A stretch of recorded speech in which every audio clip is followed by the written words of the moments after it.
Uma correção, eu não estou ansioso, eu estou feliz. É muito feliz estar aqui, eu tenho que agradecer Lençóis Paulista, porque vocês criaram um imortal. Não é toda cidade que coloca alguém com a camisa 10 na Academia Brasileira de Letras, daqui saiu Orígenes Lessa. Eu quero aprender com vocês. Bom, vamos lá, meu nome é René de Paula, a minha apresentação tem esse título um pouco curioso, vamos ver se eu consigo fazer avançar aqui, A Máquina Exponencial de Invenções. Para falar um pouco de mim, eu fiz essa selfie recentemente, não é assim, eu tinha mudado o cabelo, acho que ficou bem. Eu sou super fácil de achar nas redes, barra René de Paula, mas na verdade é René de Paula JR, porque René de Paula é esse cara aqui, é meu pai. Está com 92 anos, hoje ele está no centro de São Paulo. Eu nasci no centro de São Paulo, papai veio do interior de São Paulo, papai é de Rio Preto, e ele foi se reinventar na cidade. Então, eu sou um cara do centro.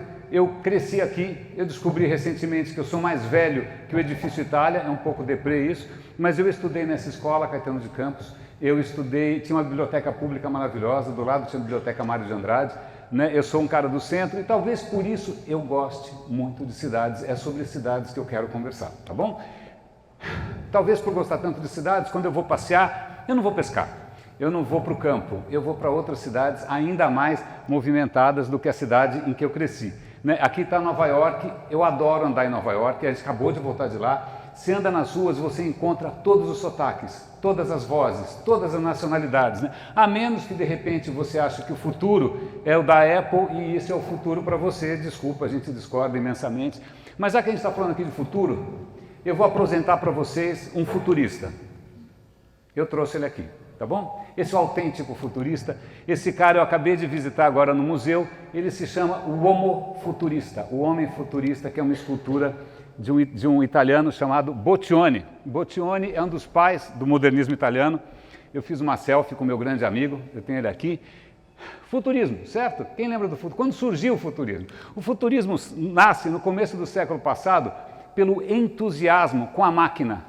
Locomotivas, eletricidade, energia a vapor, velocidade, carros, aviões, tal. Tanto é que um cara chamado Marinetti, italiano também, ele resolveu escrever o Manifesto Futurista. Por que não? Vamos resgatar o Manifesto Futurista, a gente está falando de futuro, certo? Manifesto Futurista. Nós queremos cantar o amor ao perigo, a coragem, a rebelião. Nós queremos um movimento agressivo, a rebelião e o soco. Peraí, que futurismo é esse? E aí ele continua, não há beleza a não ser na luta, nenhuma obra que não tenha um caráter agressivo pode ser uma obra-prima.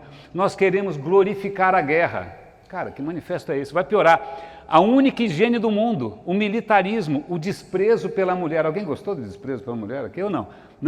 Nós vamos destruir os museus, as bibliotecas. O futurismo era tão empolgado com a máquina que ele achava que o passado a gente tinha que jogar fora.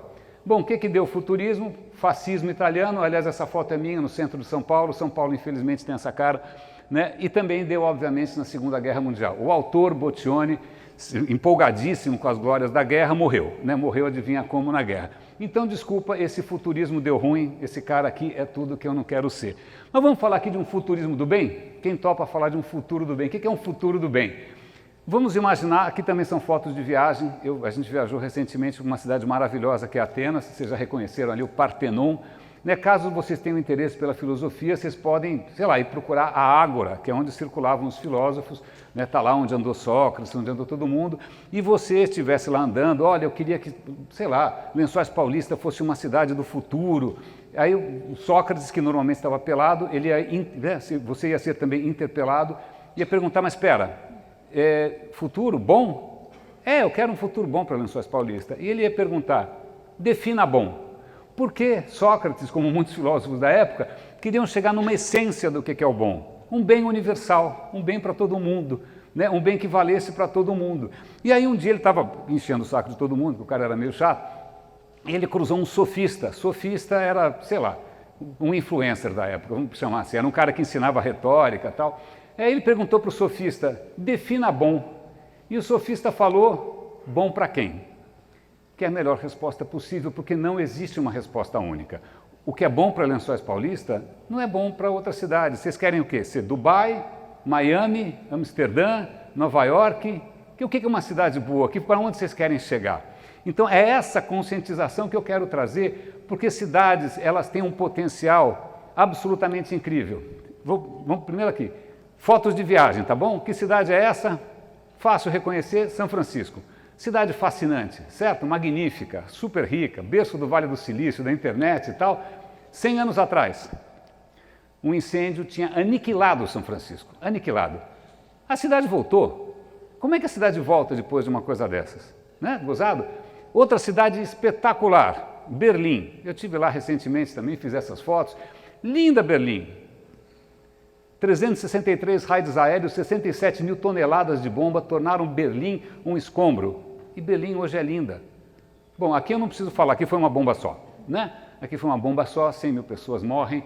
Você vai em Hiroshima hoje, é uma cidade linda. O que aconteceu? Qual é a mágica dessas cidades? Eu vou recomendar um livro, eu gosto muito de ler. Esse é um livro de um cara que responde pela Instituto Santa Fé, que é um instituto da complexidade no Novo México, nos Estados Unidos.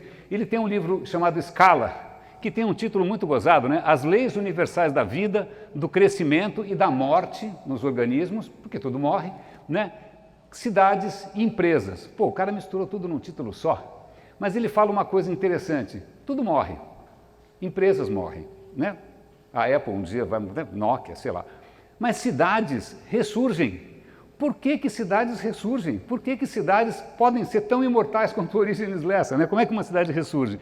E ele coloca um ponto interessante, que é o seguinte, e eu estou trazendo aqui uma outra referência para vocês, falando de Nova York. Sabe por que Nova York ainda é legal? Porque essa moça, a Jane Jacobs, que é uma figura absolutamente maravilhosa, ela salvou Nova York de ser atropelada pelo Paulo Maluf da época, ninguém lembra quem é o Paulo Maluf, né, que era o Robert Moses, que era um cara entusiasmado com o progresso, com as rodovias, com as autovias, com as autopistas.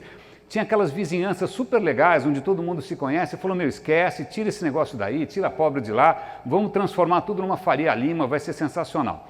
Né? A Jane Jacobs falou não, ela organizou a sociedade civil, ela resistiu como cidadã, e ela escreveu livros dizendo o seguinte, a saúde de uma cidade você mede na calçada.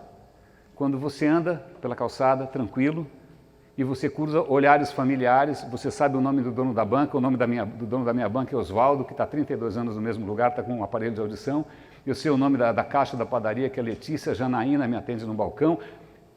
Isso é a saúde de uma cidade. Quando a gente perde a rua, quando a gente perde esse palco de interação pedestre, humana, a gente perde tudo. Né? Então, duas referências legais para dar saúde da cidade. Mas tem uma outra referência que eu quero compartilhar com vocês. Em primeiro lugar, vocês já devem ter visto esse diagrama, é a pirâmide de Maslow, certo? Eu acho que ele fez uma pirâmide porque é a coisa mais fácil de fazer no PowerPoint, por isso todo mundo gosta de fazer esse negócio.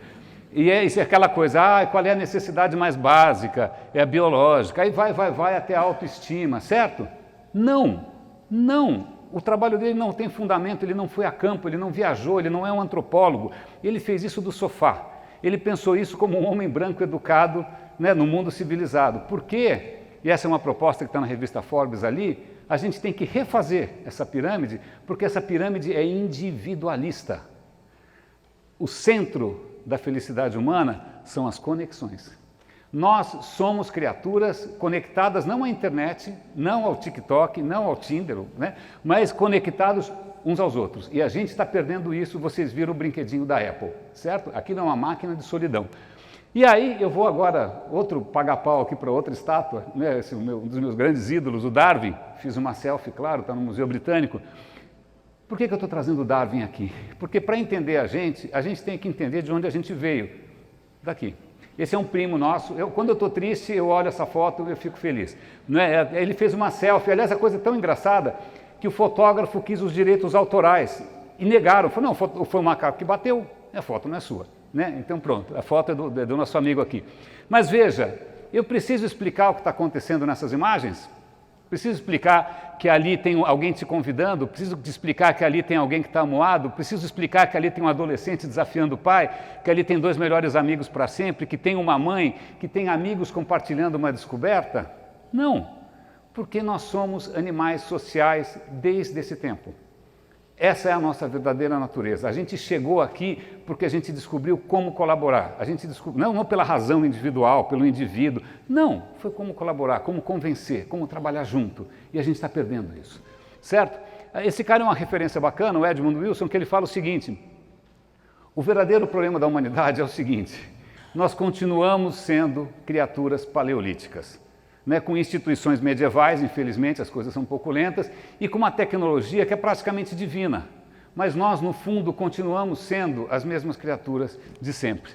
E aí eu vou homenagear aqui um grande amigo, ele é um professor de design da interação, Fred Van Amstel, ele está agora morando no exterior, ele dá aula de design, e uma vez eu convidei ele para falar num evento nosso, e ele falou o seguinte: gente, antes de mais nada, eu quero pedir desculpas, eu como professor errei, eu ensinei a coisa errada. Porque durante muito tempo o Fred Van Amstel ensinou que o design tem que ser voltado para o indivíduo, que a gente tem que atender o consumidor, o indivíduo. Ele falou, cara, está errado, porque tudo se conecta, todo mundo depende de todo mundo. O que a gente tem que resgatar, e eu fiquei super emocionado de ver a história da Thaís, é reconhecer a nossa própria humanidade. Quando a gente se desconecta, a gente se empobrece. Quando a gente se fecha, a gente murcha. A gente tem que pensar na gente mesmo como um jardineiro pensa nas plantas. Como é que a gente faz para as pessoas desabrocharem, certo?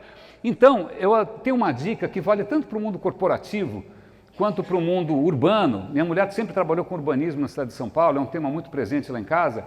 Se você quiser construir um ambiente que seja resiliente, que seja capaz de se reinventar, que seja capaz de ressurgir das cinzas, que traga inovação de verdade e onde as pessoas realmente possam trazer à tona o melhor de vocês, a gente tem que aprender com a biologia, tem que aprender com a ecologia.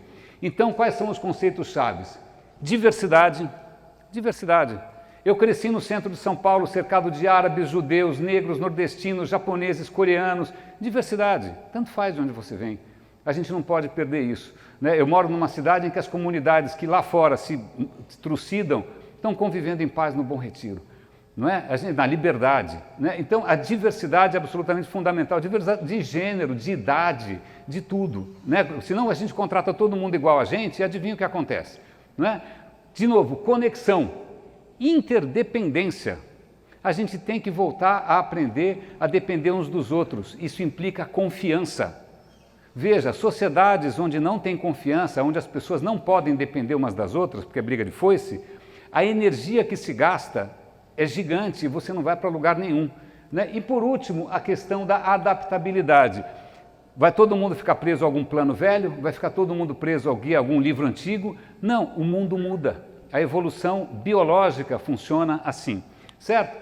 Então agora eu vou contar para vocês a máquina exponencial de invenções, não tem muito segredo, para mim é a cidade. E eu vou homenagear aqui, ou chamar a atenção para um equipamento urbano que eu sei que vocês prezam bastante, que é a biblioteca de vocês, parabéns, aliás, excelente teatro aqui, a cidade investe bastante na coisa pública. Eu vou falar de bibliotecas. Eu estou usando a palavra exponencial, eu fui para a Singularity University, que é quem inventou essa história toda, em 2011, faz tempo, mas eu não gosto dessa pegada, porque para eles exponencial é tecnologia. Não, exponencial são pessoas. Pessoas são exponenciais, tecnologia não é. Tecnologia vira sucata daqui a um ano, certo? Então esquece um pouco, para mim exponencial é gente. Mas o que acontece? Eu sou uma pessoa que já estou com 59 tons de cinza aqui, como vocês podem ver, minha memória está falhando, e eu queria lembrar uma coisa que eu tinha visto, eu não lembrava mais. Esse foi o único momento que eu usei inteligência artificial, tá bom? O resto não. Aí eu perguntei para o Gemini, que é o do Google, Falei, Gemini, eu ouvi uma história sobre o quanto bibliotecas são fundamentais para a resiliência de uma comunidade. Será que foi naquele podcast? Olha a resposta. Claro que foi sim, é o episódio Palácios para o Povo. Eu falei, porra, obrigado. Aliás, eu vou dar o link para vocês aqui. Esse é um site maravilhoso, é um podcast sobre design, urbanismo, humanismo, arte, cultura. É a fonte onde eu bebo, tá bom? E aí eu pedi, Gemini, resume para mim. Aí ele resumiu, mas está um pouco comprido, mas eu vou tentar resumir mais ainda. Por que bibliotecas são fundamentais? Aliás, isso foi comprovado. Quando o furacão Katrina destruiu aquela região de New Orleans, os bairros que tinham biblioteca se recuperaram melhor. Por quê? Porque livro boia? Não. Porque bibliotecas são espaços inclusivos. É inclusivo, está aberta para todo mundo. Ela supera divisões, são centros comunitários, são centros de informação e aprendizagem ao longo da vida. Isso é uma coisa que todos nós temos que enfrentar, inclusive eu, a gente tem que se reatualizar, não é? Informações confiáveis, não tem fake news em biblioteca, terra plana, essas coisas, sei lá.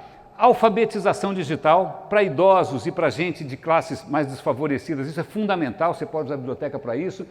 Olha, promoção da alfabetização, suporte durante crise, serviços essenciais, saúde mental, centros de reconstrução, eu sou míope, desenvolvimento econômico e social, desenvolvimento da força, sistemas de suporte. Cara, simplesmente com uma instituição que foi inventada há quanto tempo a biblioteca? E a gente esqueceu, e as pessoas não vão mais. Exceto, claro, essa foto não é de uma nave espacial, né? Essa foto não é uma coisa futurista, não são alienígenas, pelo contrário, essa é provavelmente a arquitetura do começo do século XVIII. Vocês sabem o que é isso? É uma dica de viagem também, uma foto recente. Essa é a Biblioteca Nacional da França, eu fui visitar, ninguém vai visitar, exceto centenas de pessoas que vão usar a sala de leitura. Desculpa, isso é templo, para mim é templo. Você vê uma sociedade que investe num espaço público, aberto a todos, e que está sendo usado por todas as gerações para se atualizar, para estudar, para produzir conhecimento, cara, essa você percebe que é uma sociedade que essa sim tem futuro. Não está investindo em óculos esquisitos, não está investindo em Ferraris ou carros de luxo. Essa é a minha dica, tá bom? Então, é engraçado porque agora nessa última viagem eu passei num outro templo sagrado para mim, que é a Biblioteca Pública de Nova York, que também é um espetacular lugar, recomendo para vocês, e tinha essa campanha, os Estados Unidos estão retrocedendo, isso é muito perigoso, eu fico alerta para todo mundo aqui, estão retrocedendo porque estão começando a banir livros. Os pais estão querendo banir livros, está parecendo a Alemanha nazista. E a biblioteca falou, não, aqui você lê tudo, aqui não tem censura, aqui você não precisa se preocupar com esse retrocesso da barbárie. Tá bom? Tem uma exposição maravilhosa lá chamada Tesouros. Olha, no Brasil, 7 em cada 10 escolas públicas não tem biblioteca. Eu tive esse privilégio quando era criança. Tá bom? Agora vamos falar um pouco de grego, porque se você for para o Vaticano, estão lá os filósofos do Rafael, tal, é o Aristóteles. O Aristóteles é um cara que, ok, ele errou muito, não gostava muito de mulheres, falava mal, tal, mas tudo bem. Mas ele falou uma coisa legal. Felicidade é uma coisa chamada, em grego, eudaimonia. Felicidade não é um carro novo, não é dinheiro. Eudaimonia você tem que traduzir em 6 conceitos. Autonomia. Se eu cheguei aos 60 anos agora me sentindo autônomo, eu estou bem. Eu consegui desenvolver os meus talentos, eu estou bem. Eu consegui me aceitar, olha que não é muito fácil, eu estou bem. Eu tenho um propósito? Pô, estou aqui, não estou? Não tenho. Eu tenho o domínio do meu ambiente? Sim, eu tenho o domínio do meu ambiente. Eu tenho relações positivas. Isso, os gregos já sabiam, a gente esqueceu, a gente está se fechando.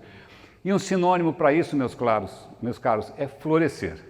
Vamos pensar como jardineiros, vamos fazer dessa cidade uma cidade que atraia novos talentos, que atraia gente que saiba reter essa nova geração, uma geração que tem outras demandas muito mais sofisticadas do que só dinheiro. Então vamos pensar como jardineiros e tornar, né, Lençóis Paulista também não um berço de mortais, mas uma cidade imortal. É o que eu tinha para falar para vocês.